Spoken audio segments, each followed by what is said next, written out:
A few words of warning about you watching this video series on building a projector suitable for Kinemacolor film. There are going to be lots of parts to this video, and if you watch them all, when you get to the end you're not going to see the screen result that I'm going to be able to see. And the reason for that is that with Kinemacolor film, one frame collects the green information, green-based information. The next frame, the red-based information. The next one the green, the next one the red, etc. Now for my video camera to be able to record that, it has to record a red frame and a green frame on each video frame. And the next video frame has to record a red frame and a green frame, etc. And that means they have to be synchronized, otherwise you're going to get 2 and a bit frames or 1.8 frames or whatever copied onto the video, and that's no good. So I can't synchronize my video camera electronically with the film projector results. What that means is that it's very, very difficult, and it's impossible with my camera,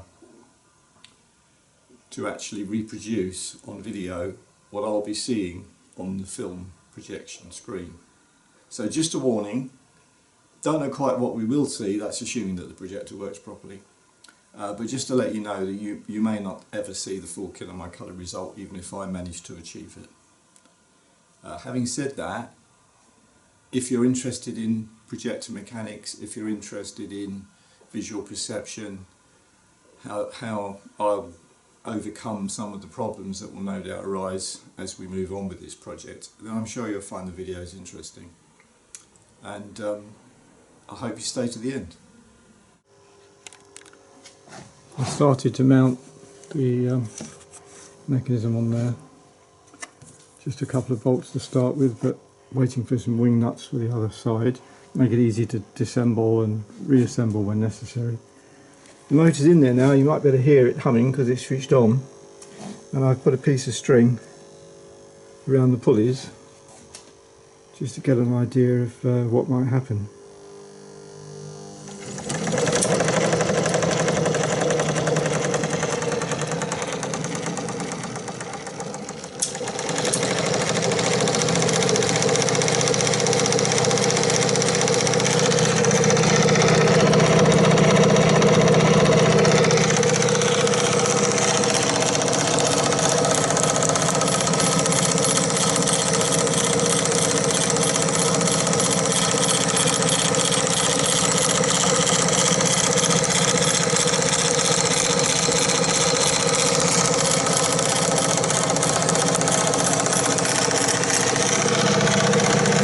A bit of vibration at the moment. Fair bit of vibration because this is a little over tight, and also of course this is just sitting here, it's not bolted down at all, so I'll bolt it down with some rubber supports underneath to kill any minor vibration. I think this is going to work. Now I need to organise the belt. I've got this, which is I think not long enough, but I could order some more. It's leather belt, round section.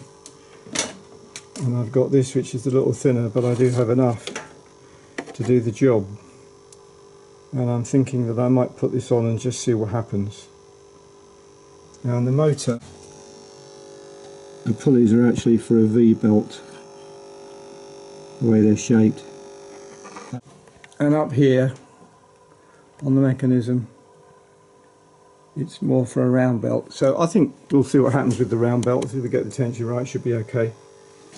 And it'd be kind of interesting to put a tachometer on the machine and see how stable that is at the kind of speed that we're going to need. So I might do some experiments in that direction. So it's coming along. The lamp house has now been removed, the original lamp house. So I'll put that away now. I've also removed the shutter, temporarily of course, that's got to go back, and then we have to make another shutter for the colour wheel. I'm greasing the gears, and shortly I shall oil most of the oiling points. but I won't be actually filling the cross box with oil yet because I have to think about the best kind of oil to use, and also it might need draining out first with some stuff to get rid of any gunk that's in there. Doesn't seem to be too bad, it runs okay, but so I'll carry on with the gear greasing in the meantime. I've taken this take-up frame out of the old butcher's case, complete with the drive chain. The idea being to use this take-up spindle.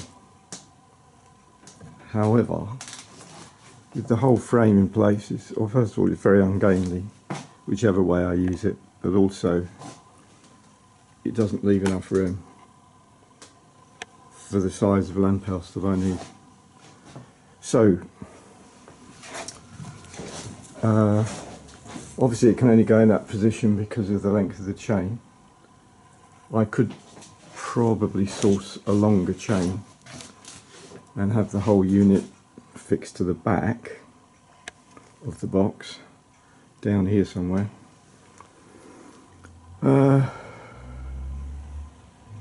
But a long chain flopping about doesn't thrill me exactly, so I think what I'm going to have to do is create a tube for this take-up shaft,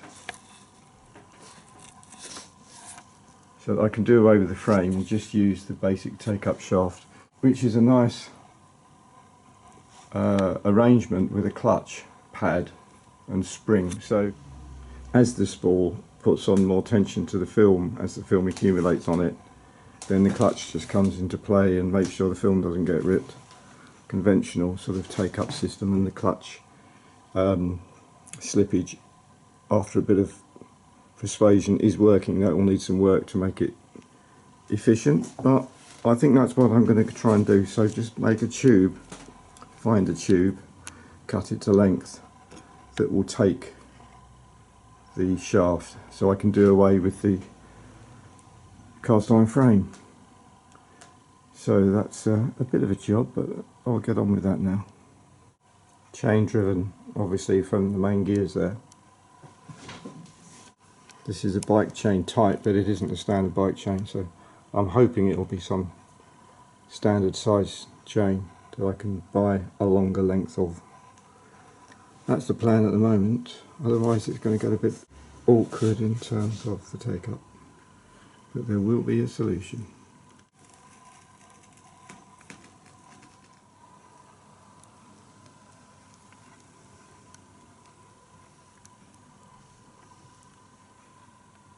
I found this drill stand piece, useless drill stand that I stopped using, and on it, it had a handle, which I think is going to be our feed spool arm, with a bit trimmed off of the bottom of it. It fits on there quite nicely. It can only be secured by one rather thin nut and bolt, without making extra holes in this casing, which I don't want to do, but that seems to be very firm. So if I perhaps remove this plastic section, although it does give this extra thickness, which is kind of useful, but I think we'll probably get rid of that. And then we need a bolt through there, long bolt, probably with a sleeve on it, the same size as the spindle required for the feed spool. So I'll get on with tidying that up. More soon.